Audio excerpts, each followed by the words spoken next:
Hello students, প্রথমেই UK educational টিপসের পক্ষ থেকে তোমাদের সকলকে স্বাগত জানাই। বিদ্যাসাগর ইউনিভার্সিটির সেকেন্ড সেমিস্টারের ভিএসসি সাজেশন হিসেবে আজকে যে ভিডিওটি দেওয়া হয়েছে তোমরা লক্ষ্য করো। বিএ, বিএসসি, বিকমের মেজর ও মাইনরের প্রত্যেক স্টুডেন্টস তোমরা যারা ভিএসসি সাবজেক্ট হিসাবে যোগা অ্যান্ড ওয়েলনেস সাবজেক্টটি চয়েস করেছো তাদের জন্য আজকের এই ভিডিওটি বিশেষভাবে গুরুত্বপূর্ণ। এখানে যে প্রশ্ন উত্তরগুলো দেওয়া হয়েছে প্রত্যেকটা ভেরি ইম্পর্টেন্ট কোশ্চেন অ্যান্সার, এগুলো তোমাদের আগামী সেমিস্টার পরীক্ষায় বিশেষভাবে হেল্প করবে। প্রথমে আমরা সংক্ষিপ্ত প্রশ্নোত্তরের প্রথম প্রশ্নটা দেখি। স্বাস্থ্য কাকে বলে? হু অর্থাৎ ওয়ার্ল্ড হেলথ অর্গানাইজেশনের মতে স্বাস্থ্য হলো শারীরিক, মানসিক এবং সামাজিক সুস্থতার একটি সম্পূর্ণ অবস্থা, শুধু রোগ বা দুর্বলতার অনুপস্থিতি নয়।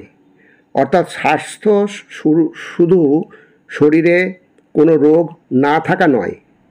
একজন সুস্থ মানুষের মধ্যে শারীরিক সুস্থতা, মানসিক সুস্থতা ও সামাজিক সুস্থতা এই তিনটি জিনিস থাকা জরুরি। সুতরাং একজন ব্যক্তি তখনই সম্পূর্ণ সুস্থ যখন তিনি এই তিনটি ক্ষেত্রেই সুস্থ ও সবল থাকেন। নেক্সট প্রশ্ন, স্বাস্থ্য শিক্ষার উদ্দেশ্য কী? ভেরি ইম্পর্টেন্ট প্রশ্ন। স্বাস্থ্য শিক্ষার উদ্দেশ্য হলো মানুষের স্বাস্থ্যকে সুস্থ উন্নত রাখতে এবং তাদের প্রতিটি দিকে স্বাস্থ্য সম্পর্কিত সঠিক জ্ঞান ও দক্ষতা বাড়াতে সচেতনতা সৃষ্টি করা।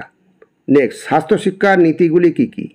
স্বাস্থ্য শিক্ষার মূল নীতিগুলি হলো, এক নম্বর হচ্ছে স্বাস্থ্য সচেতনতার উন্নতি, মানুষের মধ্যে স্বাস্থ্য সচেতনতা বাড়ানো এবং তাদের উপলব্ধি ও অধিকার বৃদ্ধি করা। আর দুই নম্বর হচ্ছে প্রতিরক্ষা এবং প্রতিকারকতা, জনগণের মধ্যে রোগ এবং অসুস্থতা প্রতিরোধ ও নিয়ন্ত্রণের দিকে শিক্ষা প্রদান। 4 নম্বর, চোখের যত্ন নেওয়ার দুটি পদ্ধতি লেখো। 1 নম্বর হচ্ছে নিয়মিত চোখের বিশ্রাম, কম্পিউটার বা মোবাইল স্ক্রিনে দীর্ঘ সময় কাজ করার পরে প্রতি 20 মিনিট পর 20 সেকেন্ডের জন্য 20 ফুট দূরের কোনো বস্তু দেখা উচিত।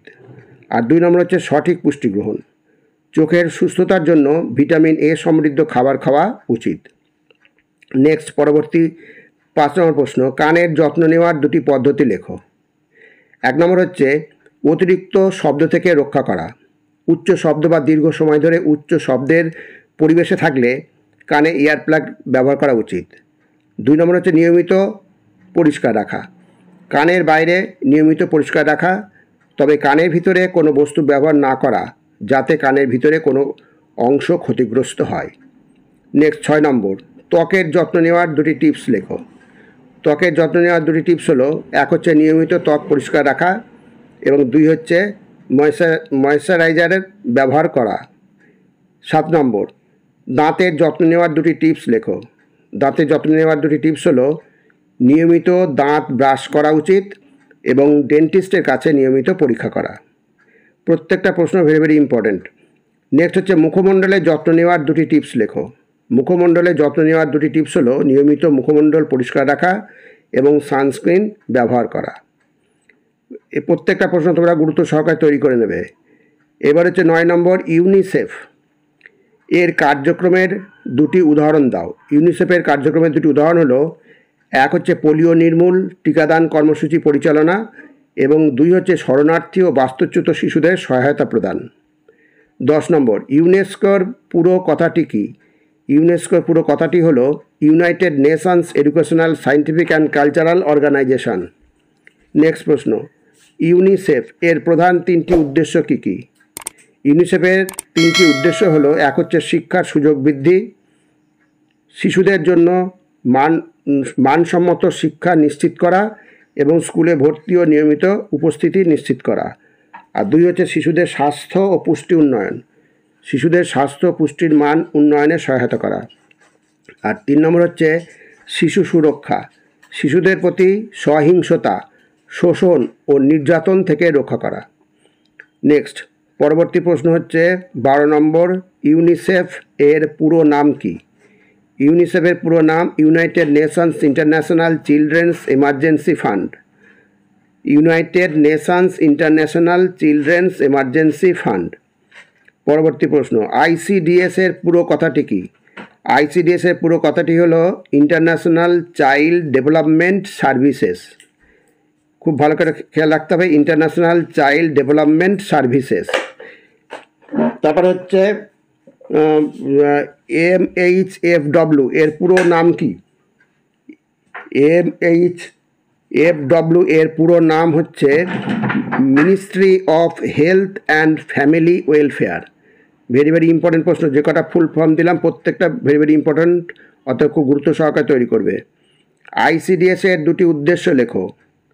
ICDS এর প্রথম উদ্দেশ্য হচ্ছে শিশুদের সামগ্রিক উন্নয়ন। ICDS এর মূল উদ্দেশ্য হলো শিশুদের শারীরিক, মানসিক এবং সামাজিক উন্নয়ন সম্পন্ন করা। আর 2 নম্বর হচ্ছে পুষ্টির বৃদ্ধি, খাদ্য ও পুষ্টির অভাব দূর করা এবং শিশুর স্বাস্থ্য উন্নয়নে প্রাথমিক ভূমিকা পালন করা। পরবর্তী প্রশ্ন, উচ্চ রক্তচাপ নিয়ন্ত্রণ রাখতে এবং প্রতিরোধ করতে কয়েকটি গুরুত্বপূর্ণ পদক্ষেপ উল্লেখ করো। তাহলে প্রথম পদক্ষেপ হচ্ছে স্বাস্থ্যকর খাদ্যাভ্যাস, 2 হচ্ছে নিয়মিত শারীরিক পরিশ্রম, 3 ওজন নিয়ন্ত্রণ, 4 ধূমপান এবং মদ্যপান পরিহার, 5 হচ্ছে মানসিক চাপ নিয়ন্ত্রণ, 6 হচ্ছে নিয়মিত স্বাস্থ্য পরীক্ষা প্রভৃতি। এবার 17 নম্বর, স্ট্রেস কি? একটা ভেরি ভেরি ইম্পর্টেন্ট প্রশ্ন, প্রত্যেকটা ইম্পর্টেন্ট প্রশ্ন। স্ট্রেস হলো মানসিক বা শারীরিক চাপ বা আশঙ্কার উপর একটি প্রতিক্রিয়ার ফলস্বরূপ উত্থান অবস্থা। এটি হতে পারে সমস্যাগ্রস্ত অবস্থার সম্মুখীনতা, শারীরিক পরিস্থিতির চেয়ে বেশি চাপ প্রভৃতির ওপর। এবার হচ্ছে স্ট্রেস কমানোর উপায়গুলি কি কি? স্ট্রেস কমানোর উপায়গুলি হলো নিয়মিত ব্যায়াম, পর্যাপ্ত ঘুম, মেডিটেশন এবং শ্বাস প্রশ্বাসের ব্যায়াম, সুস্থ খাদ্যাভ্যাস, সামাজিক সংযোগ প্রভৃতি। পরবর্তী প্রশ্ন 19 নম্বর, টাইপ 1 ডায়াবেটিক কি? 1 নম্বর হচ্ছে এটি অটো ইমিউন রোগ যা সাধারণত ছোটোবেলা বা কৈশোরে শুরু হয়। 2 হচ্ছে দেহের ইমিউন সিস্টেম ইনসুলিন উৎপাদনকারী বিটা কোষগুলিকে আক্রমণ করে এবং ধ্বংস করে। 3 হচ্ছে ইনসুলিন ইঞ্জেকশনের মাধ্যমে এটি নিয়ন্ত্রণ করতে হয়। এবার 20 নম্বর, ডায়াবেটিসের কয়েকটি লক্ষণ উল্লেখ করো। প্রথম লক্ষণ হচ্ছে অতিরিক্ত তৃষ্ণা এবং ক্ষুধা, 2 হচ্ছে ঘন ঘন প্রস্রাব, 3 ক্লান্তি ও দুর্বলতা, 4 হচ্ছে অস্পষ্ট দৃষ্টি। নেক্সট 21 নম্বর, ডায়াবেটিসের 2টি কারণ উল্লেখ করো। প্রথম কারণ হচ্ছে জিনগত কারণ, আর দ্বিতীয় হচ্ছে অতিরিক্ত ওজন বা স্থূলতা প্রভৃতি। এবার 22 নম্বর হচ্ছে জীবনশৈলী বা লাইফস্টাইল জনিত 2টি রোগের নাম লেখো। তাহলে জীবনশৈলী বা লাইফস্টাইল জনিত 2টি রোগের নাম হলো, 1 হচ্ছে ডায়াবেটিস আর 2 হচ্ছে উচ্চ রক্তচাপ বা হাইপারটেনশন। নেক্সট 23 নম্বর, ডায়াবেটিস প্রতিরোধ ও নিয়ন্ত্রণের জন্য কি কি করা উচিত? ডায়াবেটিস প্রতিরোধ নিয়ন্ত্রণের জন্য প্রথম হচ্ছে স্বাস্থ্যকর খাদ্যাভ্যাস গ্রহণ, নিয়মিত শারীরিক পরিশ্রম, 3 হচ্ছে পর্যাপ্ত জলপান এবং 4 হচ্ছে ওজন নিয়ন্ত্রণ প্রভৃতি। এবার 24 নম্বর, ইতিবাচক জীবনধারার 4টি উপাদান কি কি? ইতিবাচক জীবনধারার 4টি উপাদান হলো, 1 হচ্ছে স্বাস্থ্যমূলক জীবনযাপন, 2 হচ্ছে মানসিক সমৃদ্ধি, 3 হচ্ছে সামাজিক সম্পর্ক এবং 4 হচ্ছে পরিবেশ সংরক্ষণ। নেক্সট 25 নম্বর, সুস্থ থাকতে প্রভাবিত করে এমন 4টি কারণ উল্লেখ করো। তাহলে সুস্থ থাকতে প্রভাবিত করে এমন 4টি কারণ হলো, নিয়মিত শারীরিক ব্যায়াম, সঠিক খাবার ও পুষ্টি, মানসিক সমৃদ্ধি এবং 4 হচ্ছে নিয়মিত স্বাস্থ্য পরীক্ষা এবং চিকিৎসা। এবার নেক্সট 26 নম্বর, কয়েকটি প্রাণায়ামের নাম লেখো। তাহলে কয়েকটি প্রাণায়ামের নাম হলো উজ্জয়ী প্রাণায়াম, নারী শোধন প্রাণায়াম, কপালভাতি প্রাণায়াম, ভ্রামরী প্রাণায়াম আর 5 হচ্ছে অনুলোম বিলোম প্রাণায়াম। নেক্সট 27 নম্বর, কয়েকটি যোগাসনের নাম লেখো। কয়েকটি যোগাসনের নাম হলো ভুজঙ্গাসন, শশাঙ্কাসন, পশ্চিম তানাসন, 4 হচ্ছে ভদ্রাসন। এবার 28 নম্বর, পতঞ্জলি অনুসরণে অষ্টাঙ্গ যোগ মূলত কয়টি ধাপে বিভক্ত ও কি কি? পতঞ্জলি অনুসরণে অষ্টাঙ্গ যোগ মূলত 8টি ধাপে বিভক্ত। যেমন 1 হচ্ছে যম, নৈতিক নিয়ম, 2 নিয়ম, আত্মশুদ্ধি, আসন, শারীরিক আসন, 4 হচ্ছে প্রাণায়াম, শ্বাস নিয়ন্ত্রণ, 5 প্রত্যাহার, ইন্দ্রিয় নিয়ন্ত্রণ, 6 ধারণা মনোনিবেশ, 7 হচ্ছে ধ্যান, 8 হচ্ছে সমাধি, আত্মা ও সর্বোচ্চ আত্মার মিলন। এইবার 29 নম্বর, ভারতীয় স্বাস্থ্য ব্যবস্থার 2টি সাফল্য উল্লেখ করো। এটি তোমাদের আজকের শেষ প্রশ্ন, ভেরি ভেরি ইম্পর্টেন্ট প্রশ্ন। ভারতীয় স্বাস্থ্য ব্যবস্থার 2টি সাফল্য হলো, এক হচ্ছে পোলিও নির্মূল। 2014 সালে ভারতকে পোলিও মুক্ত ঘোষণা করা হয়, যা একটি বড় সাফল্য। আর 2 হচ্ছে টিকাদান কর্মসূচি। বিভিন্ন টিকা কর্মসূচির মাধ্যমে অনেক রোগ প্রতিরোধ করা সম্ভব হয়েছে। যাই হোক স্টুডেন্টস, যে প্রশ্নোত্তরগুলো করে দেওয়া হলো প্রত্যেকটাই ভেরি ইম্পর্টেন্ট প্রশ্ন, অর্থাৎ তোমরা এগুলো দেখে যেও, তোমাদের কাজে লেগে যাবে। তাহলে স্টুডেন্টস, ভিডিওটা যদি ভালো লাগে অবশ্যই সাবস্ক্রাইব করো, এর সাথে একটা লাইক দিও এবং তোমার ফ্রেন্ডসদের মধ্যে ভিডিওটি শেয়ার করো। তাহলে স্টুডেন্টস, আজকে এখানেই শেষ করি। তোমরা সকলে ভালো থেকো, সুস্থভাবে পরীক্ষা দিও। Thank you very much.